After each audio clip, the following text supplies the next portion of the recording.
Well, Kirill Dmitriev is head of the Welfare Fund. He therefore has access in terms of economic cooperation. He's very much involved, seen as a modernizer in some respects.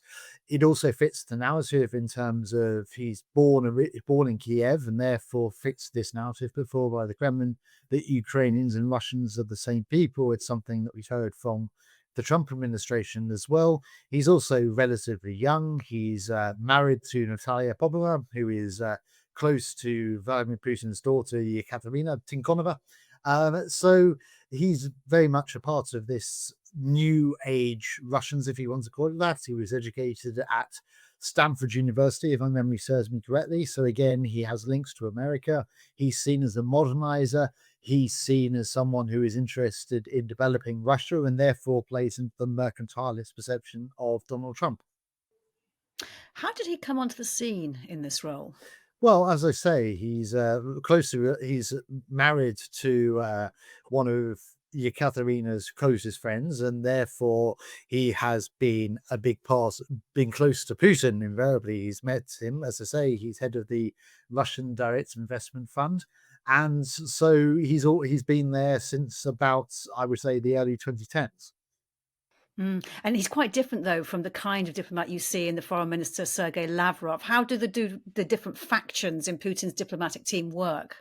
Well, absolutely, he's very different. I mean, Lavrov has been foreign minister since 2004, which 21 years now, and is, I believe, in his late 70s now. So they're very different. They're very different people. Having so, what happens is, from my understanding, Putin, because he isn't necessarily too worried about negotiations, or he's having negotiations for negotiation's sake, he doesn't want peace, is bringing in different factions, different people to negotiate with the Americans and see what concessions Lavrov and Dmitriev and others are able to get from the Americans that he can then leverage in the Kremlin in extending those negotiations or getting further concessions.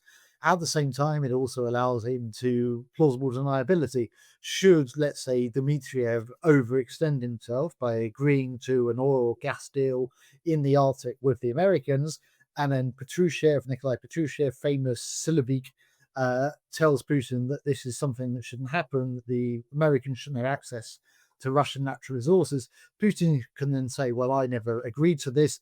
Dmitriev has overstepped his mark, and therefore he will be removed from the negotiations. It's also a way to divide and conquer, and that's something that Putin has done for a very long time. By having Dmitriev doing what the foreign ministry should be doing, it undermines the foreign ministry as well, and it certainly antagonized Lavrov when Dmitriev appeared in Riyadh, unbeknownst to Lavrov, and was a part of the negotiation team for the Russians. What happened in that situation? Well, Lavrov apparently told Dmitriev to leave. He was queried why he was sitting in a chair before the Russian delegation had moved in. Dmitriev apparently told him that he was being told to come by Vladimir Putin. Lavrov rang someone in Moscow, it seems, and a few minutes later came back looking like he'd swallowed a wasp. So, in terms of what, I think, it, again, doesn't fit into Lavrov's idea that he is the foreign minister, he is the one in charge of the negotiations, is divide and conquer by the Kremlin. For Kirill Dmitriev's trip to Washington, a huge concession had to be made, the lifting of sanctions, personal sanctions against him to travel. He repaid in bucket loads in terms of an overt charm offensive, praising Trump of single-handedly averting World War III. He talked of working together in the Arctic, against terrorism together, on rare minerals, even with Elon Musk in space. I mean, what was his mission exactly? Well, as I say, I think his mission was to try and convince Trump that Russia can provide an awful lot more in terms of natural resources, working with Elon Musk in space, although who knows how long Musk is going to last in the Trump administration. So it was certainly putting out the idea that America needs Russia, that Russia can support America. It plays into this mercantilist aspect as well. I'm sure the Russians have also been saying we can help solve the Israel-Palestine conflict, we can help solve North Korea, we can help solve Iran. You just need us on side. It also undermines Ukraine because Ukraine doesn't have the same level of natural resources as Russia, and therefore, by allowing America access to Russia's natural resources, why would Trump then want to invest in Ukraine to get a worse deal, effectively. The man, as we know, the man is all about deals and about cards, and Ukraine doesn't have necessarily the best cards, at least in the perception of the Kremlin. Do you think that any of this would be enough to seduce Trump into letting Putin off with a ceasefire in Ukraine, free of any serious concessions by Russia? I would like to think not, but then who knows which Donald Trump is going to appear during any day. It seems that Donald Trump is on a far stronger mission in Trump 2.0 than he was when he was the president last time. And he seems to be willing to allow Putin to spin a yarn that, yes, he wants peace, but there need to be concessions, and that Ukraine is just a sideshow because Russia and America can, as great powers, sit down and redraw the map of the world. They can solve all the crises, and Ukraine is irrelevant. It is in Russia's sphere of influence, and therefore should be kept as such. So I think that if Putin is able to be seen to be giving concessions to Trump for, let's say, natural resources or for solving Iran, then there's every possibility that Donald Trump may let him off the hook, as it were, in regards to Ukraine. So trade concessions, but nothing to do with the war. Well, possibly, yes. I don't think that at the moment either side, and I include Ukraine in this, is really looking to end this war. Ukraine, I think, is clearer in terms of its want of negotiations. That isn't the case for Putin. He would like to see some sort of regime change, or at least something controlled in terms of Zelensky being removed from power. He would like to have the so-called Russian part of Ukraine in Russia, in Russia, and Ukraine in Russia's sphere of influence. So neutrality, denazification, demilitarization, all these old satraps that have come back since for the last 3 years. So yes, I think that certainly Putin is trying to say that Ukraine is not as important as Donald Trump may believe it is, and that in order to do a greater deal, Ukraine can be left isolated. And those maximalist aims that you've just outlined that Putin has, how much progress does he make on that in the time that he is stalling for right now? Well, there's a possibility that we're seeing a Russian offensive. Though whether that's the case or not, there certainly are claims that the Russian offensive will be coming in the spring. They are 6 kilometers, if my memory serves me correctly, from Dnipropetrovsk Oblast.